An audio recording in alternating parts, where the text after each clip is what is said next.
با آقای قاسمی نژاد برقرار نشده. اجازه بدیم به خبر بعدی برسیم تا بحث این که با آقای قاسمی نژاد ارتباط برقرار شد دوباره برمیگردیم به این موضوع و سوالات اون رو ازشون میپرسیم. ارتش اسرائیل اعلام کرده حسن علی محمود بدیر از اعضای ارشد واحد 3900 حزب الله لبنان و نیروی قدس سپاه دیشب در حمله جت‌های ارتش اسرائیل به منطقه ضاحیه بیروت کشته شده. به گزارش ارتش اسرائیل بدیر اخیراً در همکاری با سازمان تروریستی حماس فعالیت می‌کرده و در حال برنامه‌ریزی و پیشبرد یک حمله تروریستی بزرگ و قریب الوقوع علیه غیر نظامیان اسرائیلی بوده. منابع عربی و لبنانی تایید کردند که حسن بدیر معاون مسئول امور فلسطین در حزب الله به همراه پسرش علی در حمله بامداد امروز جنگنده‌های اسرائیل به ساختمانی در ضاحیه بیروت که در جنوب بیروت هست کشته شدند. این حمله دومین حمله هوایی اسرائیل به ضاحیه است طی روزهای اخیر و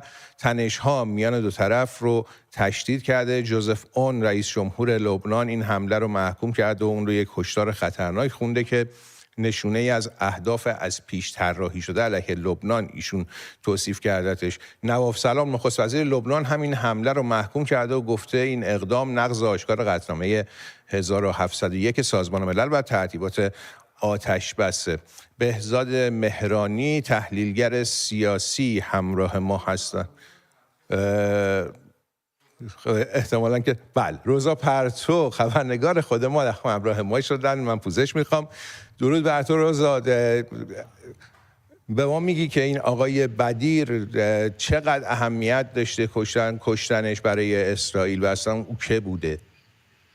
درود بر شما علی جان و همچنین بینندگان خوب شبکه من و تو.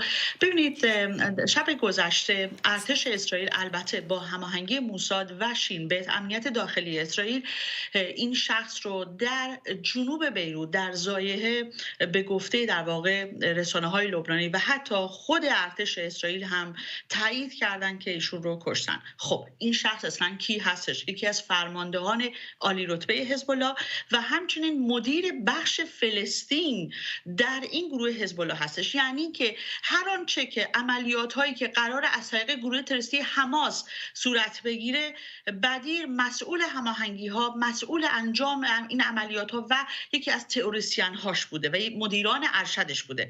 بنابراین از نظر در واقع ارتش اسرائیل این شخص در حال تدارک از طریق گروه تروریستی حماس بوده برای اینکه به شهروندان غیر نظامی اسرائیل آسیب برسونه. چیزی که در واقع اونها این مقامات در واقع این مقامات حزب الله این خبر رو تکذیب کردن. لبنانی ها در واقع دولت لبنان در واقع میگه که چرا اسرائیل با وجودی که در آتش بس هستش مجددا این حملات رو آغاز کرده و این حمله رو محکوم کرده.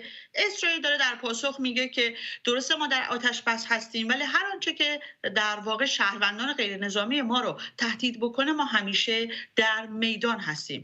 بنابراین دیشب بعد از کشته شدن بدیر که معروف در واقع بسیاری از رسانه‌ها او رو با نام حاج ربی که یکی از در واقع همراهان و شاید بگیم یکی از همفکران قاسم سلیمانی بوده در مناطق سوریه و همچنین در لبنان، ارتش اسرائیل اون رو یکی از در واقع تئوریسین ها و یکی از فرماندهانی میدونه که بسیاری از عملیات ها رو علیه شهروندان اسرائیلی و عملیات‌های تروریستی رو توسط گروه تروریستی حماس علیه اسرائیل انجام داده. بله.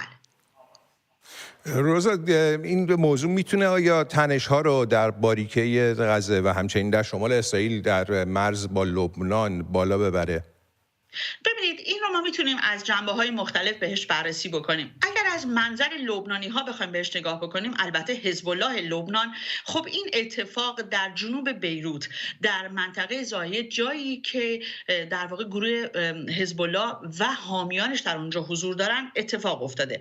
بنابراین حزب الله میتونه هم پاسخ سیاسی به این مسئله بده و هم پاسخ نظامی.